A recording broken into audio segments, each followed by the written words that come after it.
you know what that regal sound means, Jim? It's time to move on. It's time that we move on here and we talk a little bit about more WWE. The Money in the Bank pay-per-view. There were only 5 matches, 4 announced beforehand, 1 made at the AAA When Worlds Collide, or not when, just Worlds Collide. Yes. Not pay-per-view. That was my second favorite match, by the way. You didn't say anything about it. Well, I haven't yet because we haven't talked about it. Oh, you mean your second favorite match on this Money in the Bank? Well, yes. We're here to talk about Money in the Bank. Money in the But we're here to talk about Money in the Bank. And let's talk about Money in the Bank, and let's talk about this pay-per-view God event. damn it, if I had more money in the bank, I wouldn't have watched this son of a bitch. What was it Dusty said one time to the guys in developmental? He said, Vince better be glad I saved my money. They were in Los Angeles at the Intuit Dome. Does that mean if you go in the Intuit Dome, does that mean you get more intuition, Brian? No, unfortunately not, apparently. The Money in the Bank pay-per-view, and of course, they opened with the women's Money in the Bank contest, and because I don't know different ways. I should learn a foreign language so I could say the same thing differently every time. Whether it's Hell in a Cell, whether it's Royal Rumble, whether it's Money in the Bank, whether it's whatever. They have to have the women's before they have the men's, and it just fucking takes the piss out of it on both of them for me. I don't know why this is a difficult concept to understand. We do something twice, the exact same thing, just with different people on the same show. Jesus Christ. And then what have we been talking about for the past 3 weeks now on most of the shows? One of these days, one of these people is going to fucking really fuck themselves up bad, or somebody else. And so they put 6 girls out there to attempt to work with ladders that are twice as big and twice as heavy as they are. And everybody's got to do a stunt, or what'd your kids call them? You used to the tricks. Everybody's got to do their tricks. And then by the time that the women's ladder match is over with, you've seen all their tricks, then the guys have to come out and do more tricks with the fucking ladder and attempt to paralyze themselves. And there's no, I guess these people now, I'm talking about the current talent and or the current producers, they think this is a wrestling match with the ladders and the baby faces versus baby faces and heels versus heels. And let's just put everybody of every sex in there and see what we can fuck up. But how do you critique this, Brian, as a man? It doesn't have any, it's people doing moves and tricks with ladders. There's no continuity. Nobody gets over. It's just a mess until it's over with. Well, I enjoyed it. I really liked it a lot. And again, there's a story. They're trying to get the briefcase, and everyone has their little thing when they're trying to get up there and get the briefcase, and you get some crazy spots. I like this match better than the men's match, which goes to part of what you were complaining about, having them both on the same show. But I actually really enjoyed this. Well, in this case, because the men's match was so weak for its own reasons, but I'll tell you this, and it hit me the last couple of weeks. It's hit me, and then this, and then Raw.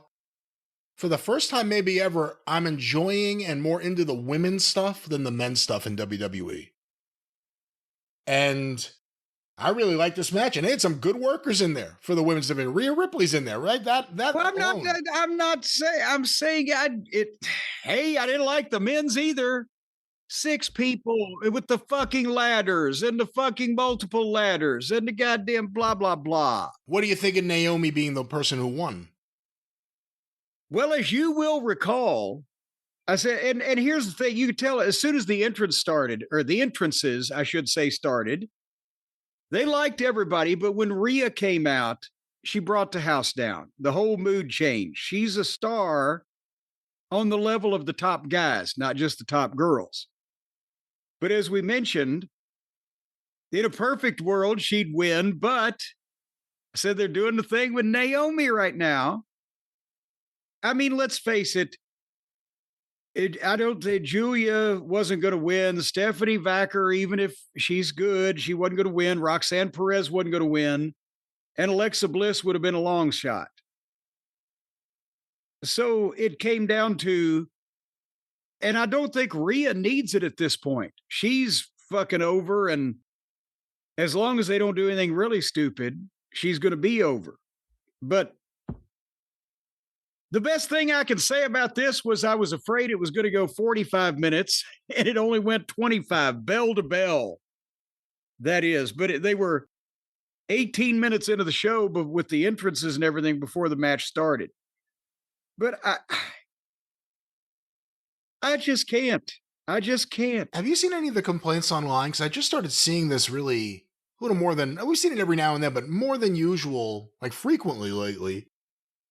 Fans complaining there's only one family that seems to win everything in WWE right now. Again, whether that's fair or not, you know, it's an interesting thing that now fans are jumping on that. Naomi, I think, has been pretty good as a heel beyond the work. And well, I was going to say, if they're going to talk about the refrigerator, Nia Jax, or they're going to talk about, what's her name, being the general manager of NXT, Ava. I was going to say Jaja. Then they got a point, but they can't really, because again, Naomi was the only other one who was going to win this besides Rhea. So they can't really make a point like that here. And give them a little bit of credit. I was so afraid since the beginning of this year when they started teasing the Wyatt Six coming back, and then they came back, and then they started teasing, or Alexa Bliss reappeared. It hasn't been as spooky as it would have been during Vince. Like, I'm not a fan of Alexa Bliss. She was probably the one person in the match I'm not a fan of. But it's not like we get the over-the-top, I don't know what you call it, horror film, suspense film, puppetry, whatever it is, kind of stuff that I was afraid of at the beginning of this year when the Wyatt Six reappeared. It kind of hasn't happened at all. And be thankful for small favors. But that's kind of the thing is, I think as a theme to this pay-per-view, the men's Money in the Bank match was the kind of the same as that you knew only one of a couple of people were going to win the thing. And, otherwise they just put people in there because they have to. And I'm sorry if everybody's mad because I don't like I'm sick of the furniture. I'm sick of the tables and the ladders and the chairs and the ridiculousness and the multiple person matches, which is the ultimate lazy booking. At one point, if you would have had a multiple person match, it would have been because the situation demanded it. The angle demanded it. People were involved and they all were upset at each other, not, oh, we're going to have a bunch of three-ways and the winner of the three-ways gets to go into a six-way. Over and over and over. And it's all the same, and I'm so fucking tired of it. So that was the women's Money in the Bank ladder match to me. I'll tell you, I enjoyed that match, like I said. I really enjoyed it. I enjoyed just about everything on this show with the exception of the main event tag match. The men's Money in the Bank wasn't as good as this one.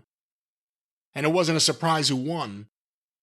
But still, I think everything except for that tag match at the end, for me, everything else kind of worked. Well, the tag match, without a rotten finish to the level of that, would have worked also. But yeah, again, it's a 5-match show. It's a little over 3 hours and 15 minutes or whatever. So 18 minutes into the show, the bell rings for the first match. It goes 25 minutes of them doing tricks with the ladders. And then we get a nice 15-minute break where they can sell us a bunch of stuff and show the luchadors at ringside, including Mr. Iguana. And then they showed the angle from Worlds Collide with Dominic shot with Octagon Jr. to add the Intercontinental title match. And I got to be honest with you, this may have been my favorite match because there was something else wrong with everything else. Is he the most improved wrestler ever? Dominic Mysterio? Well, I don't know if he's the most improved wrestler or he's the most improved personality. There's still better wrestlers, but nobody of course. But I mean, yeah, he was. Well, that's what I'm saying. Nobody's gone from being, God, I hate that fucking goofy kid of Rey Mysterio's to, oh, wow, this guy's a fucking star. But that's the thing is they shot an angle for the match between Dominic and Octagon Jr. Dominic can work both ways. He can work American style and he can work lucha style. And Octagon Jr., he wasn't bad. Yeah, they started at 100 miles an hour, but Dominic cut him off a little bit, gives some good old-fashioned heel work. Octagon, again, very athletic, made a comeback. Liv Morgan distracted. Dominic hit the 619, a splash off the top rope, and 1, 2, 3. A good preliminary match, a good win for Dominic Mysterio. It shows one of the luchadors in a positive light. There's two guys in the ring having a wrestling match. They didn't use furniture. I don't know what I think is my favorite match because it was the only actual fucking match that didn't go into ridiculous amounts of bullshit in their various finishes. I mean, everybody's going to say, well, it was just a preliminary and they didn't do any fucking furniture. Yeah, that's why I liked it on the wrestling show. Anyway, tear it up now. Tear it apart. I liked it. I enjoyed this. I think everything with Dominic and Liv Morgan is a home run usually. Even if like the match isn't perfect, it's the most world-class element of anything. Just chaotic characters moving around ringside. And it just feels really like one of the few things that works in WWE for me right now. And they got the, what's her name? Roxanne Perez angle now with her and Liv. And Raquel just returned. Rochelle. Well, they got rid of Carlito. But no, I think Dominic Mysterio is one of the highlights of WWE. He has been all year. You could argue he's been for years, but specifically this year, remember the fans completely embraced him at what, WrestleMania? He's been one of the highlights, and Liv Morgan, again, watch her on Raw, watch her here. Everything she does is great. She's one of the best women wrestlers they've ever had. Well, and somebody wrote in, and I don't have it in front of me, so I don't have their name. I'm sorry. But apparently Dominic was either number 1 or number 2 in terms of most dates wrestled during the course of the year in the WWE. So he's still, because remember we were talking a couple weeks ago, that's why they wrote, he still wants to improve. He's still working. Everybody else goes home and sits and waits for their call to come. Yeah, he was number 2 with 12 dates worked. No, come on now. No, he was like 150 or something. He did everything. Anyhow, so then the next match, the third match of a 5-match card. We've had 25 minutes of women and 5 minutes of men. So now we got some more women. For the women's Intercontinental title, it was Becky Lynch against our friend Lyric, the Bird Lady, the crazy Bird Lady, as Becky calls her. And it's weird when the heel says something, you're like, yeah, I agree. Yeah. And see, here's the thing, and I'm sorry for the wrestling purists out there that I'm not going to break these matches down blow by blow and examine the psychology, but just in a general fashion. Here's the thing. Becky Lynch, big women's star, not as big as she was at one time. She was hotter back then, but she's established. She's a star. Lyric, this ain't going to work. Not only the fucking wings, Okay, not only the outfit and the name that's unwieldy, and people in fucking Hattiesport, Mississippi are going to go, what? But watch her work when when she comes out, when she's facially, she looks scared to death. There's no expression, there's no energy. When Rhea comes out for the fucking entrance, she's got the facial, she's doing a thing. When Liv comes out, with the Chelsea Green, she's silly as fuck, but she's animated. She's committed. She's committed to it. Yeah. She's committed. This girl looks scared shitless, no expression, no energy. She's not being sexy. She's not being cheerful. She looks like she's second guessing herself. Why am I here? Do you see that? I agree with you. I mean, I don't think she's untalented in the ring. I think she is, but I think she doesn't exude confidence. And there you go. They're trying everything. I mean, they're trying to get her to exude anger, all sorts of things right now. And again, this whole Becky thing is just, in the end, to get her over more. And I think she's talented, but, you know, it's not as bad as Damian Priest, but it's kind of like that thing. Something's amiss. Maybe drop the wings. I mean, that's, again, the first thing. Well, but also the personality, the connect, the be happy to be. She, again, looks, I think I said earlier, she looks like she ought to be a clerk in a pet shop. She's a normal person. She ain't showbiz. She's just coming out there in a fucking costume. And I mean, if her work was off the charts, impressive to where, you know, some of those other things wouldn't matter, but I don't see that either. And I know that she and Becky are friends or country women or whatever, but it ain't working. It's like a low-fat Twinkie. It's there, but there's not much to it. Even the people were trying to be polite. Becky's trying, but there's no pizzazz to this young lady. She almost lost her top 30 seconds in. Did you see that? Had to have the referee tie it back up for her. I told you, I'm really enjoying the women's division lately. It's well, really, I was about to say that might have helped her. That might have helped her, but 15-minute match, Becky rolled her up and pulled the tights and won the title. And then, as per pre-match agreement stipulation, Lyric had to raise Becky's hand, and when she was doing that, if you go back and watch it, anybody that cares enough, that'll be 3 people out there.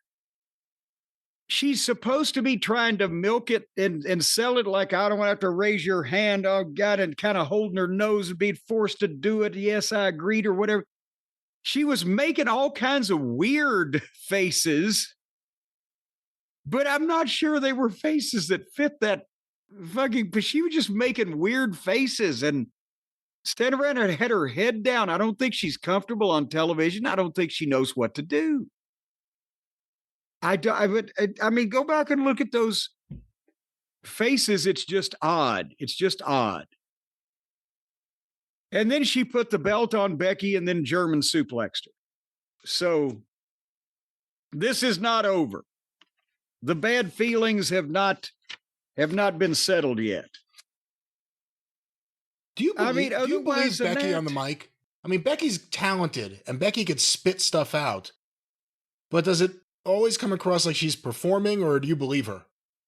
I think she's better than average. I don't think she's, you know, the greatest female promo ever in history, but I think she's better than average. And I think that when she was on that run, they believed that it worked. And I think now that she's been back, I think everything else has kind of moved on, and some of the things are reaching these days. Does that make any sense? I think so. Again, we'll talk about Raw later. But that was Becky Lynch versus Lyra. Is it Lyra? Lyra? Is it Lyra or Lyra? Lyra Valkyria. I think it's Lyra. I don't know. Well, I think that it depends on what kind of change you get, what country you're in. Well, that could was be Lyra. That would be pesos. Intercontinental women's title match and a title change. It certainly was a mouthful there. Speaking of bad actresses, there was a Kardashian ringside with some weird-looking face tattooed fucking guy. That's the drummer from Blink-182, Travis Barker. He was in a plane crash years ago. Did he get the tattoos to cover up all the scars? No, I think he had a lot of them before the plane crash. It was just, maybe. Well, then they couldn't tell how bad he was hurt. That's why he looks so painfully thin. This is like TKO's dream. We're in LA. We got a Kardashian. Like, someone got a bonus. Hey, everybody in LA's had a Kardashian, hadn't they? So, I mean, seriously. Well, they're getting older. They're not young anymore. Just do the math. Well, these things add up. Were we going to the next match? Where were we going? Well, that was the women's intercontinental match. Again, I think it was a good match. The next match was the men's Money in the Bank match.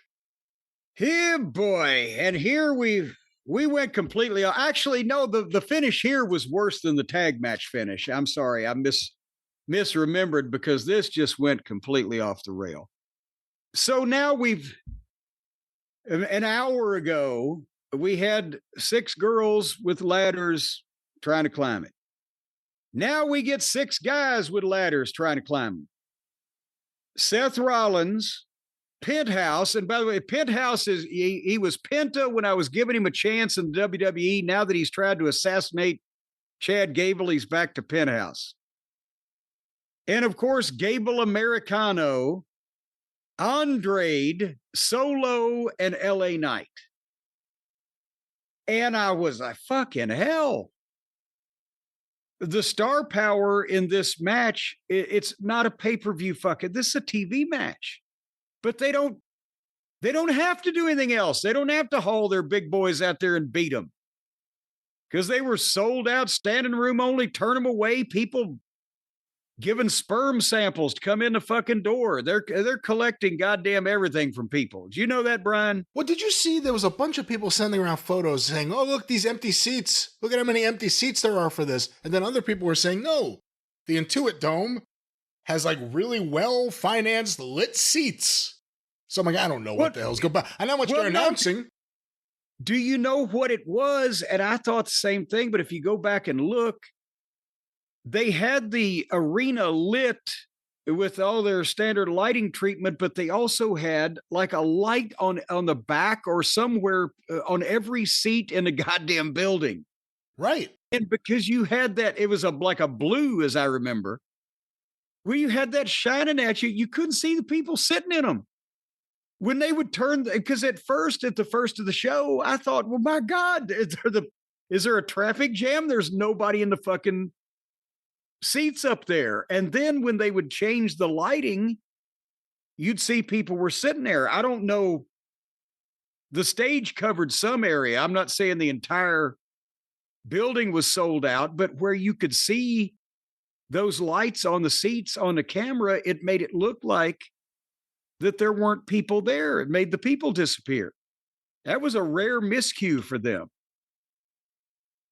But that's the thing, is that they're sold out. They're fucking charging all this money, blah, blah, blah. And you've got, out of these 6 guys, who could potentially win? Seth Rollins was by far, I think we said, the favorite. You know, LA Knight never wins the big one, even though people want him to. And Solo might have been a real long shot. Did anybody think Penthouse is going to win this, or Gable, or Andrade? So 10 minutes of entrances, and then the same thing with guys as it was with girls. A lot of people doing stuff with ladders. Gable accidentally hit Andrade in the fucking nuts with his ladder. And it didn't look like Andrade was happy about that. And again, it's the modern audience, especially in a big city like that. They're taking turns disappearing so the 2 of the guys can get in the ring and do a stunt with a ladder. And while they're doing stunts with ladders, the fans are chanting, "We want tables." This isn't. It's come to this. So they did stunts over and over. You can't You can't cheer for somebody to win and beat the guy he's mad at because there's 18 people in this thing. And you're not really hoping that somebody loses. It's watching to see if somebody gets hurt. And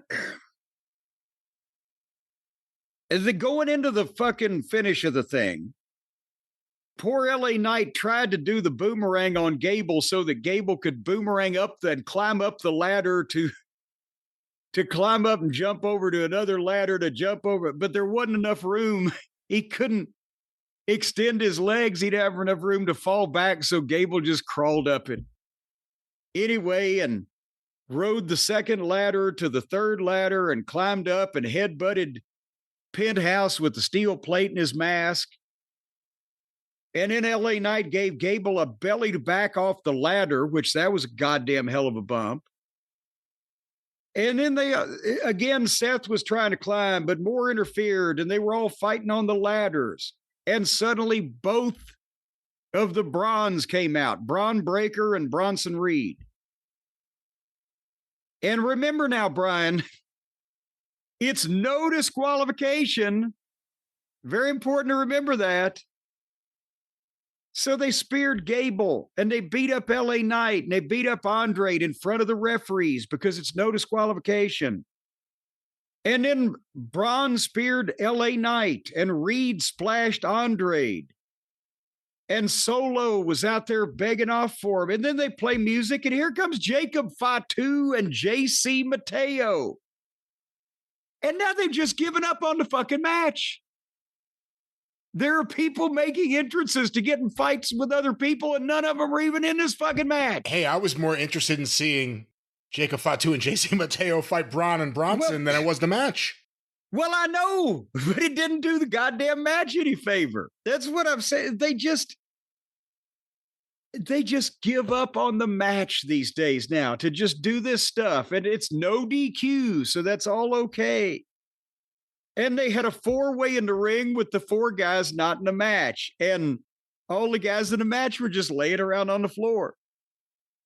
And then Braun speared JC through the barricade. And Fatu gave a pop-up Samoan drop to Bronson Reed, which was quite impressive. And a big dive on Mateo. And then Fatu rolls Solo in and sets up the ladder. And Solo hugs Fatu and says, oh, yes, perfect. And he starts to climb the ladder.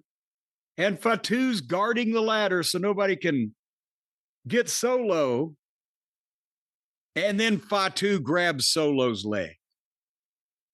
And now they do the milking and the slowly I turn to the what. And of course, since they have 20 hours of programming a week, we might not have mentioned last week, but on SmackDown, Jacob Fatu in the darkness of the bowels of the building had overheard Solo telling his boys, hey, this fucking Jacob, we'll use him, but, we run this thing. And if he gets out of line, we'll take care of him, all that stuff. So Fatu knows this.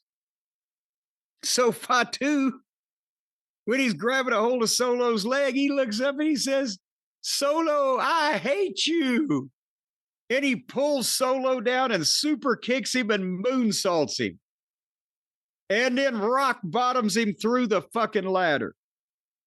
And the people are going crazy. But of course, it does beg the question, why did he come down, beat everybody else up, okay, so that he'd have a clear path at Solo? Why then did he set the ladder up to start letting the Solo climb? Okay, creative license. But it seems kind of abrupt that he just did it right there, but at least he did it. And then he left. And we have literally been away from the match that is still going on for like 6 or 7 minutes. And then Seth slides another ladder back in and climbs it.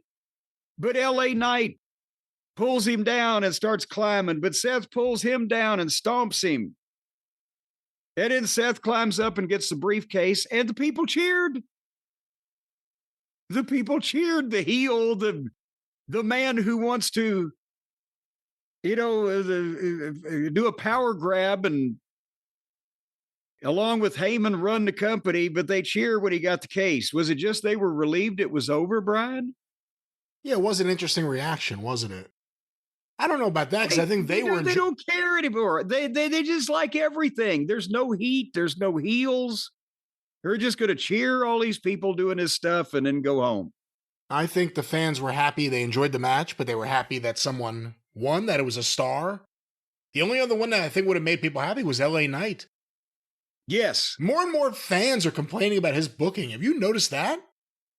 Well, yeah, they have been, but it has increased, though, because it keeps going on that every time he goes out there, the people want to see him do whatever it is he's trying to do, and he never does.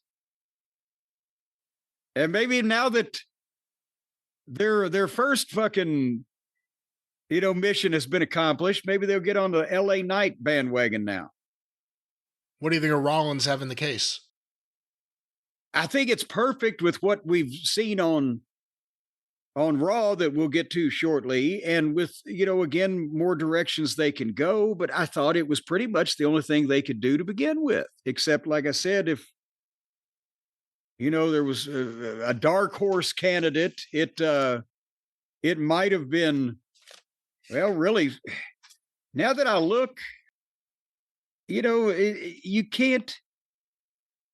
couldn't have had anybody but Seth win this thing, even Solo in some kind of heel fuck or whatever.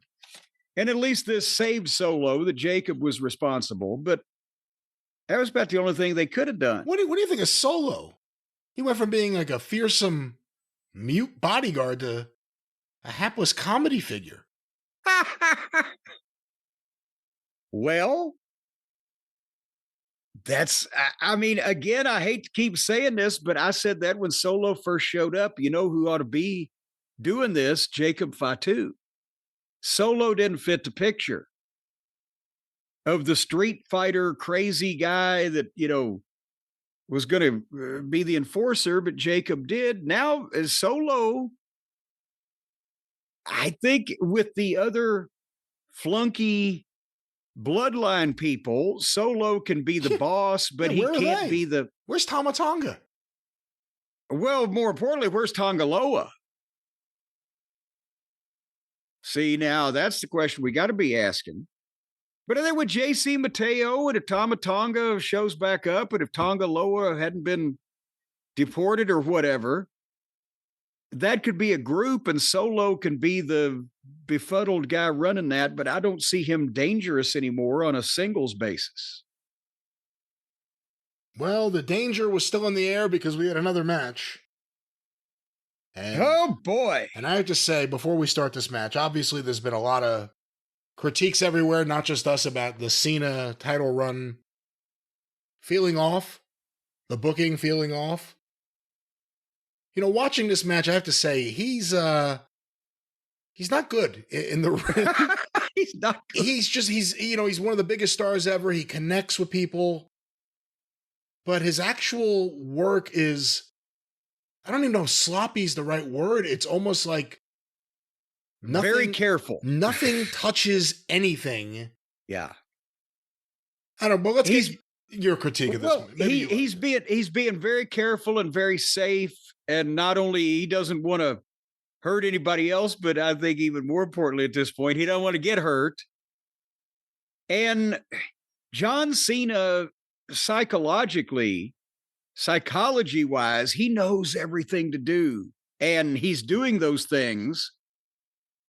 But the problem is, as you mentioned, most of those things do not look convincingly performed anymore because of his, and again, I never said that Cena was Terry Funk or fucking, whatever, but he was younger and more athletic and he could hit the ground harder and he could make a little bit more contact.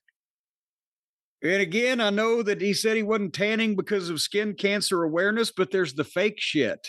It's just, he looks I mean, we've done the Jim Varney jokes, and Ernest goes to the old folks' home.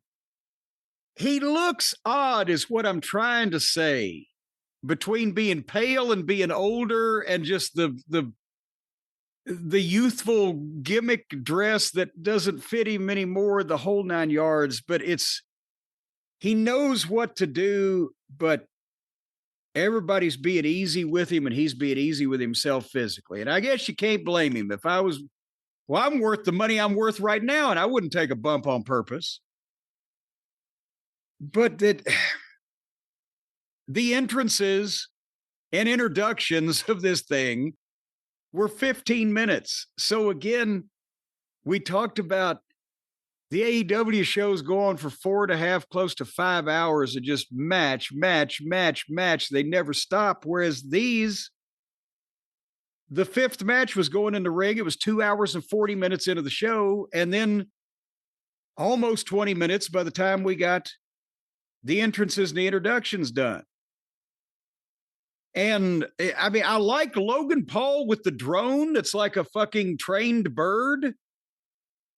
Is he doing that, or is somebody doing that? How do they get it to come back to him and land on his hand like that? Well, Brian, you're a technological expert. Yeah, someone's controlling it. I don't think he's doing it. Someone else is doing it. Well, I thought you could just say, "Come to me, my little drone bird," and it would fly over there. But they started the thing, and I wrote immediately, Logan Paul and Uso back and forth, Cena in. Stuff looks like shit, but fans into it. They do the dueling chants, and the people live in the building are looking over it, and he does almost nothing, but it gets over with the people there because it's the right thing to do, at least at the time. They're not looking at the state of it. Yeah, I'm just telling you. And it turned into a spot show match. I thought that John was back at St. Teresa's gym, where they're just doing some spot show shit. It's the furthest thing from flying off the top rope right now through furniture. They were going to do a little bit of that later on.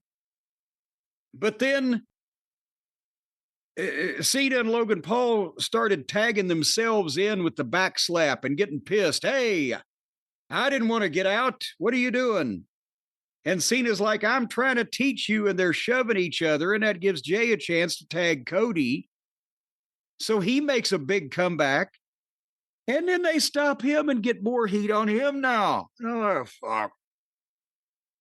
Because they had cut Jay off within the first 2 minutes of the start of the match. I mean, we used to spend a little more time in getting the people invested in the baby faces, but now I guess just get to the meat of the matter. And then they started going into the more heavy, bigger momentum, false finish stuff. Cody hit a crossroads on Cena, but Logan Paul came off the top, tried to save, but he splashed Cena instead. Jay speared Logan Paul. Everybody was down. Cena and Jey Uso had an awkward exchange because now everybody's timing was off there. And then Logan Paul got on the top rope and called his drone, and it landed on him, but Cody jumped up and superplexed him with the drone in his hand. And I was getting seasick at that point, trying to figure out which way was up from that camera angle. And then they have to go out to the desk and they give, let's make up for the first 20 minutes by breaking a lot of furniture. So Cena was going to, I guess, put Cody off table 1 through table 2, but Jay ran and speared Cena onto the table. And then Logan Paul moonsaulted off the top rope through Jey Uso on the fucking desk. And how much distance did he get? That was crazy. It'll have 15 feet. That was nuts. Had to be. Yeah. And I mean, he may be a dick, but you got to say he's committed. Because fuck that. That's going to be the name of his restaurant, The Committed Dick. Hey, there is actually a goddamn dish I don't know. There's a canned. Listen to me now. I've got it here on my. I can't reach it with my headset on. I got it in the store, in the grocery store over in the United Kingdom. It is a can of what is called spotted dick. And that's a food product over there, apparently. But anyway, so Cena gets the title belt and nails Cody with it. And suddenly a hooded man hits the ring in a black hood and a black shirt and everything. And he tackles Cena and starts wailing away on him. Boom, boom, boom. And he stands up and he pulls off the hood and he pulls off the ski mask, and it's R-Truth. And the place comes unglued. They're beside themselves. And he grabs the title belt and hits Cena in the head. And boom, and he takes off, and Cody is back in and hits the crossroads. 1, 2, 3, Cody beats Cena with the assistance of the returning R-Truth. And that is the only thing that made this fucking match. They've hit something, which we're going to talk about here in a minute. But that was the best thing they could have done. And the right thing to do. And it got over like crazy, but the rest of this match was somewhat dreary, and that's the truth. Was that belt anywhere near Cena's head? About 6-8 inches away. I mean, they're treating him like he's a Fabergé egg, and I mean... I heard he's changing his name to Tomohiro Cena. Well, there's an element I can understand because he's 50 years old. He's got to do this 18 more times this year, and it could be a serious plan fuck up if somebody drops him on his head. But holy, I'm just is a little off as a match. But the finish, the finish wasn't actually that great either, except for R-Truth. Everything else was kind of But I don't know, am I being too hard on it? No, you're not. The whole thing was about the R-Truth moment, and that was a great pop and a cool moment and a cool surprise. Is Cody Rhodes as cooled off as he's been since he's been there?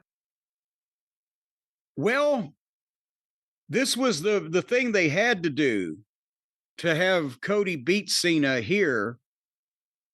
But boy, it does seem like that there's something missing, and he did a good promo the other night, and he continues to, do good with what he's doing, but he didn't. Yeah, he needs a feud. Didn't do a lot. He needs a feud that fans will be invested in. The fans are not invested in him chasing Cena. Is this even him chasing Cena? I don't even know if that's what we would classify this. They were invested in him going after Rollins. They were invested in him going after the Bloodline. He lost the belt, and it just seems like, and then he disappeared off TV. He just showed back up, and they said this was his first match since WrestleMania, and it's a tag team match. And yes, he beat Cena, but then the next night on Raw, they announce a completely different direction. So I don't think it's done Cody any favors here the last couple of months. I think Rock did him an inadvertent favor last year. But I think this time he stuck his nose in, and this time he was able to do some damage. Look, there were signs that it wasn't as creative. The TV wasn't as good as it had been just a few months earlier. But it wasn't anything crazy. But that Rock thing, I'm not even blaming The Rock completely. Although obviously everyone knows what I do blame him for when it comes to stuff there. But that moment is almost just like a milestone that kicked off a feeling of banality around the entire company. Not that there aren't people and things that stand out, but like since then, and then the long run up to Mania, and Mania is going to be now, it's in Vegas again next year. It's going to also be like the middle of the month, late April. I think it's probably going to be Easter again, isn't it? Something. It'll be almost some holiday. The same exact days. Yeah. So I don't know, something around there just clicked where, again, guys can have individual great performances, but everything to me doesn't feel as must watch as it had. For a lot of the stuff, I'm content just going to the pay-per-views. I've enjoyed the women's stuff more, but this main event picture, Cena sometimes gets me because he does like a good convincing. He's like a really great in-ring yeller. Like when he raises his voice, it stands out. It's really good. But then he does like 10-minute promos, and then he always gets beat up in the promo. I don't know. I'm kind of down on everything, but that Rock appearance with Cena and Travis Scott, that kind of is like the, we joked about it. That was the bump in the road. That was where they tripped. That was Vince McMahon shaking hands with Steve Austin at WrestleMania, it turns out. We'll see what happens, but I don't know if it's that bad. We'll see. That was bad. When they start doing all their pay-per-views in Saudi Arabia, we'll see. But that was Money in the Bank. Yes, it was. And of course, everyone wants Money in the Bank. And with Money in the Bank, we have a way for the listeners who want Money in the Bank for their bank account, their business account, for the products they sell, commerce we call it. Jim,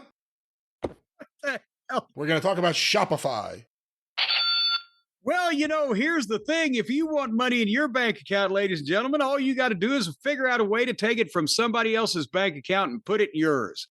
And that's what Shopify is going to do. As a matter of fact, through legal means. Well, there's a few hands it's got to go through in between, but it's basically going to come out of somebody else's bank account and go into yours. And come to think of it, because Shopify, they can put together anything that you can dream up. When you were a kid, you might have dreamed about being an astronaut or a double naught spy or the prince of a country or something. But now you're just dreaming of financial security and business success.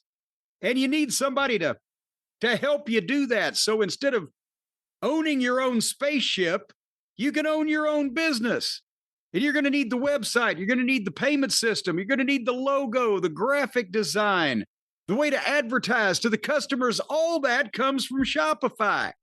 Or what you could do is you could skip a lot of that in the middle. And I'm just thinking, if your idea to make a business was just to be able to figure out a way for Shopify to figure out how to get money out of other people's bank accounts and just deposit it directly in yours, well, it seems like you'd skip a lot of hard work there. Well, it seems like you'd be a What about criminal. if you came up with a company called International, steal somebody's money from their bank account and put it in mine limited? I don't think they would be allowed to use the wonderful Shopify platform. Of course, you can advertise your products wherever you want. You can have them in the shop store that everyone uses and loves. Easy pay with that purple button.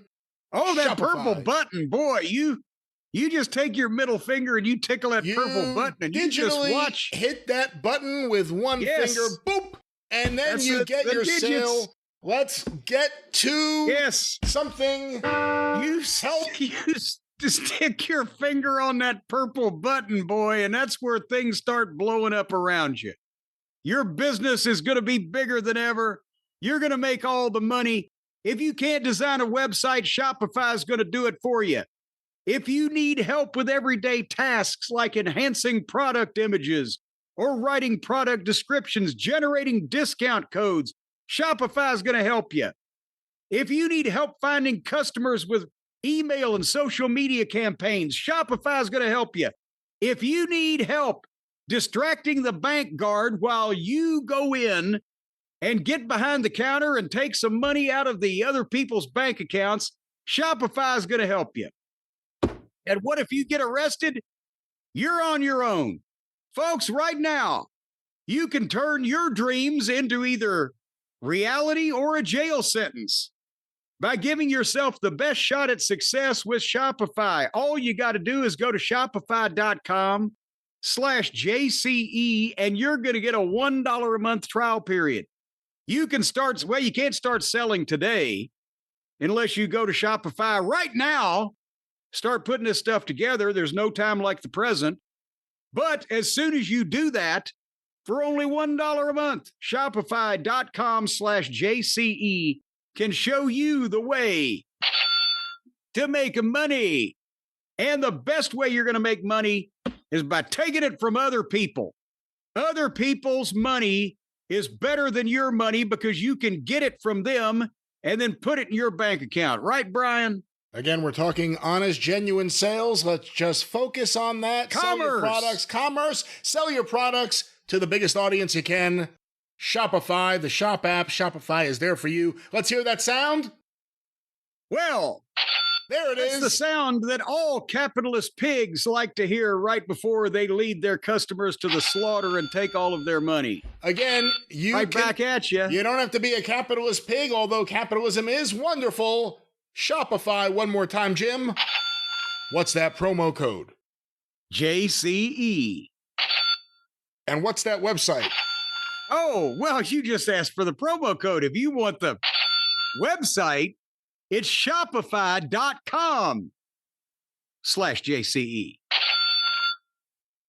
All right. This is going so well here today, ladies and gentlemen. Let me put this down. Double barrel Shopify action here with the sound effects. And then I close the drawer on the cord, and then we close the drawer. We are back as if we ever left.